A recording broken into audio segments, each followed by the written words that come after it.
What if I told you that Chevrolet just built a car that doesn't just compete with Ferrari and Lamborghini, it embarrasses them? The 2027 Corvette C9 isn't just a new sports car. It's a full-on declaration of war.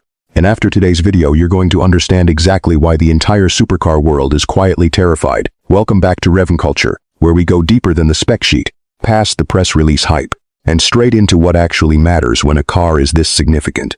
And if you're new here, this channel is your home for serious automotive breakdowns, tech deep dives, and honest takes on the cars shaping the future of driving. Hit that subscribe button and buckle up, because today we're breaking down every inch of the all-new 2027 Chevrolet Corvette C9. Let's start where every great car begins, the visual punch. The C9 Coupe is a completely clean sheet design, and Chevrolet has thrown every aerodynamic trick in the book at it. Gone is any visual softness from the C8 era. This thing looks like it was carved out of a block of controlled aggression. The front fascia is sharper, lower and meaner, a wide, near-grillless face dominated by razor-thin LED matrix headlights that sweep back into sculpted hood vents. The hood itself is an active unit, with electronically controlled aero flaps that shift depending on your driving mode. Moving to the profile. That classic long hood short deck coupe stance is back, but more extreme. The C9 sits 1.3 inches lower than the C8 and stretches the wheelbase by 2.4 inches for planted track-ready proportions. The flying buttress roofline carves aggressively toward a rear diffuser that looks like it belongs on an LMDH prototype. Around back, sequential quad taillights, a clear nod to Corvette heritage, wrap into an integrated active rear wing with three distinct positions: Eco, Sport and Track. At 150 miles per hour, this wing is generating 400 pounds of downforce. Let that sink in. Paint options include 4 new exclusive shades: Adrenaline Red, Phantom Slate, Circuit Silver and the Hero Color, Interceptor Blue Tint Coat, which shifts from cobalt to near black depending on the light. Now, the part you've all been waiting for. What's under that sculpted hood? The base C9 Coupe gets a completely redesigned 5.5-liter flat-plane crank V8, codenamed LT7, producing 670 horsepower and 590 pound-feet of torque. That's naturally aspirated. No turbos, no hybrid assist, just mechanical fury to 60. Chevrolet claims 2.7 seconds in the base coupe. Top speed is electronically limited to 212 miles per hour, though engineers have hinted the car is physically capable of north of 220. But here's where it gets really interesting. The C9 Z06 variant, which Chevrolet confirmed at the same reveal event, steps up to a twin-charged flat-plane 5.5-liter, making a jaw-dropping 850 horsepower. That puts it in a conversation with the Ferrari SF90 Stradale and McLaren 750S, cars costing 2 to 3 times as much. Transmission is an 8-speed dual clutch from Tremec, mounted in a transaxle configuration for near-perfect 40-60 weight distribution. Forget the old manual debate for a moment. This DCT shifts in under 80 milliseconds in track mode. It's simply faster than any human hand. The chassis is a new aluminum carbon fiber hybrid structure, 18% stiffer than the C8 in torsional rigidity, while being 40 pounds lighter. Magnetic Ride Control 5.0 reads the road surface 1,000 times per second. The C9 also debuts torque vectoring rear differential as standard, a first for any Corvette, which means it can put exactly the right amount of power to each rear wheel at any given moment. The result is handling that makes you feel like the car is reading your mind. Step inside, and you'll realize Chevrolet wasn't just reinventing the exterior. The C9's cockpit is a complete rethink of what a driver-focused performance interior should be in 2027. The centerpiece is a curved dual-screen architecture, a 14.2-inch driver display and a 12.6-inch infotainment panel that curves seamlessly toward the driver. Both run on Chevrolet's new Velocity OS, a custom-built platform with native wireless Apple CarPlay and Android Auto, over-the-air updates, and a dedicated performance data recorder that overlays telemetry, G-force and lap data directly onto 4K video footage from 3 onboard cameras. The steering wheel deserves its own mention. It's a flat-bottom, carbon fiber unit with integrated drive mode buttons, launch control activation, and a new haptic feedback system that pulses differently based on road surface and traction conditions.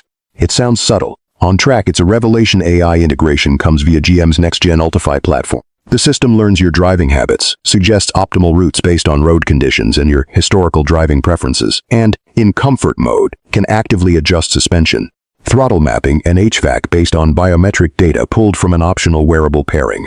For long-distance comfort, the seats are new 16-way power-adjustable performance buckets, wrapped in a choice of full-grain Napa leather or a sustainable microfiber alternative called Eco Veloce, which Chevrolet claims is stronger and lighter than traditional leather.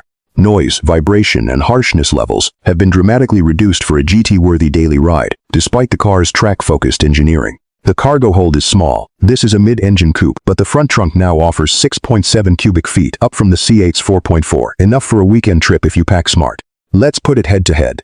Against the Porsche 911 Turbo S, the C9 matches the 0 to 60 time and edges it in top speed, while undercutting the Porsche's price by over $100,000.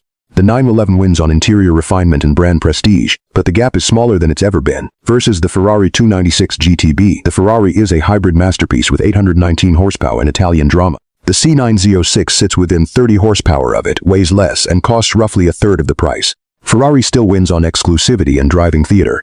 But on raw numbers, the C9 is genuinely in that conversation. Against the McLaren 750S, similar performance figures, similar track focus. But McLaren's reliability history and sky-high maintenance costs are well-documented pain points. The C9 comes with the backing of the largest automaker in North America and a dealer network that actually exists everywhere. Where the C9 still lags, interior material prestige and brand status.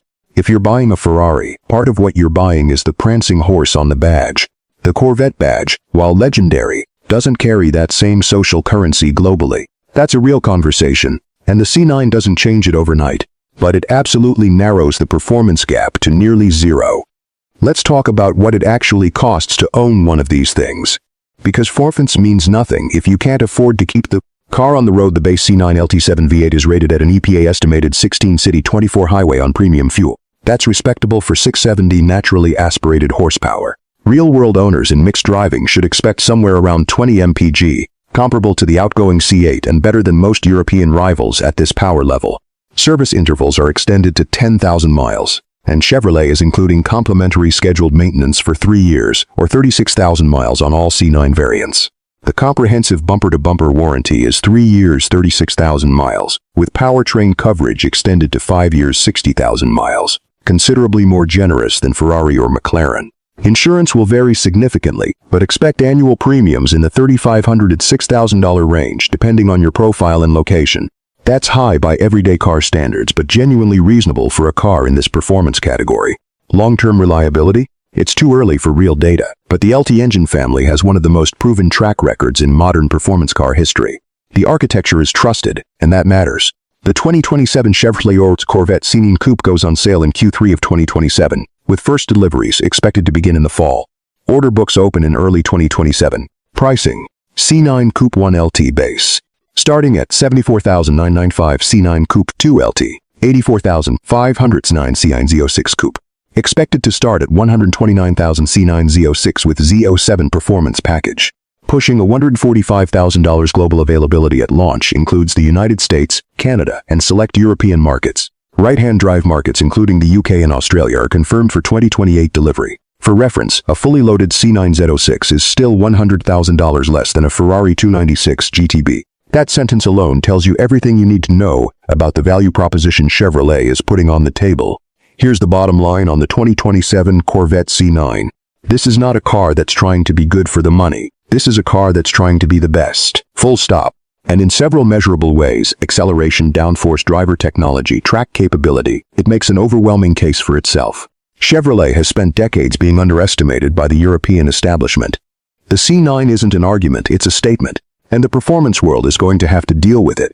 Now I want to hear from you. Drop it in the comments. What's the one feature of the C9 that sold you? And if you had to choose base C9 or Z06, let the debate begin. And if you want to stay ahead of every major automotive reveal, deep dive review, and next-gen tech breakdown, make sure you're subscribed to Rev Culture and hit that notification bell. We drop content that matters for people who actually care about cars. Thanks for watching. I'll see you in the next one.